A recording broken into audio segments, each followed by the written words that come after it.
আসসালামু আলাইকুম। আজকের আয়োজনে দেখাচ্ছি সিটা পিঠা যে যাই বলে ডাকেন না কেন, যত ধরনের পিঠা আছে সব থেকে সহজ পিঠা এটা, খুব সহজে বানিয়ে ফেলা যায়। যেই সব আপুরা একদমই পিঠা বানাতে পারেন না কিংবা দেশের বাইরে থাকেন, তারাও খুব সহজে এই পিঠা বানিয়ে ফেলতে পারবেন। তো শুরু করা যাক। আমি 1 কাপ আতপ চাউল পানিতে 4-5 ঘন্টা ভালোভাবে ধুয়ে ভিজিয়ে রেখেছিলাম, সেটা ব্লেন্ডার জগে দিয়ে দিচ্ছি। অল্প একটু পানি দিয়ে দেব অল্প একটু লবণটা আপনাদের প্রয়োজন মতো আপনারা দিয়ে দিবেন, কে কেমন লবণ খান সে অনুযায়ী বাড়িয়ে কমিয়ে নেবেন। তারপর একটা স্মুথ একটা ব্লেন্ড করে নেব, স্মুথ একটা ব্যাটার বানিয়ে নেব। ব্যাটারটা যতটা স্মুথ করা যায় যাতে কোনো দানা দানা ভাব না থাকে। তারপর আমার ব্যাটার বানানো হয়ে গেছে, আমি একটা ডিশে ঢেলে নিচ্ছি। ডিম ভেঙে দিয়ে দিচ্ছি, এটা সম্পূর্ণই অপশনাল, আপনারা চাইলে দিতে পারেন চাইলে নাও দিতে পারেন, তবে ডিমটা দিলে একটা সুন্দর স্মেল আসে, খেতে ভালো লাগে আর পিঠাটা দীর্ঘক্ষণ নরম থাকে। একটা হ্যান্ড উইস্ক দিয়ে ব্যাটারটার সাথে ডিমটা ভালোভাবে মিক্সড করে নেব। আপনারা চাইলে কাঁটা চামচ দিয়েও করতে পারেন, যতটা ভালোভাবে মিক্সড করা যায় করে নেবেন। আমি খুব দেওয়ার চেষ্টা করেছি, আমি আপনাদের সুবিধার জন্য আমি কি পরিমাণ ঘনত্ব রেখেছি সেটা করে দেখাচ্ছি। এটা চিতই পিঠার থেকে একটু পাতলা ব্যাটার করবেন। চলুন পিঠা বানানো যাক। একটা ফ্রাই প্যান নিয়েছি, ফ্রাই প্যানটাকে আমি গরম করে নেব। তারপর আমি তেল ব্রাশ করে দিছি, আপনারা কড়াই যদি নেন সেটাকেও ভালোভাবে গরম করে নেবেন। তারপর তেল ব্রাশ করে দিবেন।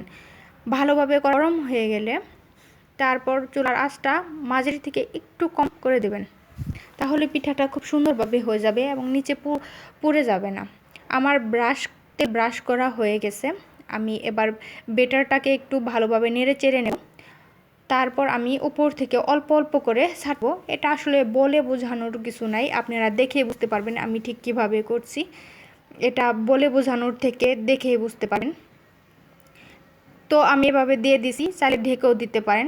পিঠাটা হতে বেশি সময় লাগে না, 5-7 সেকেন্ড সময় লাগে। 5-7 সেকেন্ড পরে আপনারা দেখতে পারবেন চারপাশ থেকে এমনিতেই পিঠাটা ছেড়ে আসবে। তারপর আমি ভাঁজ করে নেব। আমি এখানে 3 ভাঁজ করে নিছি, আপনারা 4 ভাঁজও করে এটিকে সুন্দরভাবেও ভাঁজ করে নিতে পারেন। তো আমি এভাবে পিঠাটাকে নামিয়ে নেব। এই পিঠাটা যদি রেডি থাকে খুব অল্প সময়ে বানিয়ে ফেলা যায়, বেশি সময় লাগে না এবং খুব সহজভাবেই যারা একদমই পিঠা বানাতে পারে না তারাও এই পিঠা বানাতে পারবে। তো আপনাদের সুবিধার জন্য আমি আরেকটা পিঠা বানিয়ে দেখাচ্ছি। আবারও তেল ব্রাশ করে দিচ্ছি। প্রতিবার পিঠা বানানোর ক্ষেত্রে প্রতিবারই তেল ব্রাশ করে দিবেন আর ব্যাটারটাকে প্রতিবারই নেড়ে চেড়ে নেবেন। তারপর আবারও দিয়ে দিচ্ছি আমি। কে কেমন বড় করতে চান সেই অনুযায়ী দিয়ে দিবেন, কে কেমন ঘনলা করেন। আমি জানি অনেকে আমার থেকে আরও বেশি সুন্দর করে পারেন, আমি আমার সাধ্য মতো করে দেখানোর চেষ্টা। পিঠাটা হয়ে গেলে এমনিতেই চারপাশ থেকে ছেড়ে দেয়, কড়াইটা যদি গরম থাকে আবার করে নেন, এমনিতেই ছেড়ে দেয়, চাপাচাপি করার কোনো প্রয়োজন নেই। ভিডিওটি যদি ভালো লাগে, যদি উপকৃত হয়ে থাকেন লাইক কমেন্ট করে যাবেন। চ্যানেলটি সাবস্ক্রাইব করার অনুরোধ রইল। যারা সাবস্ক্রাইব করেছেন তাদের অসংখ্য ধন্যবাদ। আরও তেল ব্রাশ করে নিচ্ছি, আবারও আমি ব্যাটারটাকে একটু নেড়ে চেড়ে দিয়ে দিব। আপনারা ঠিক দেখে কীভাবে করেছি, খুব সহজভাবে এই পিঠাটা বানিয়ে ফেলা যায় অল্প সময়ে। আমি আমার সর্বোচ্চ দাঁত দিয়ে চেষ্টা করেছি খুব সহজভাবে দেখিয়ে দেওয়ার জন্য। আশা করি আপনাদের ভালো লাগবে এবং আপনারা যদি এভাবে বানানোর চেষ্টা করেন আমার রেসিপিটা ফলো করে, আশা করি আপনাদের পিঠাটা অনেক ভালো হবে।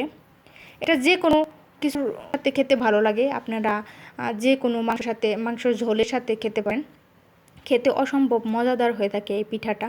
আমি এটা মুরগির মাংসের সাথে সার্ভ করেছি, আমি এখন পিঠাটা সার্ভ করে নেব। দেখতে পারছেন আমার পিঠাটা কত সুন্দর হয়েছে। এতক্ষণ ভিডিওটি দেখার জন্য অসংখ্য ধন্যবাদ। আল্লাহ হাফেজ।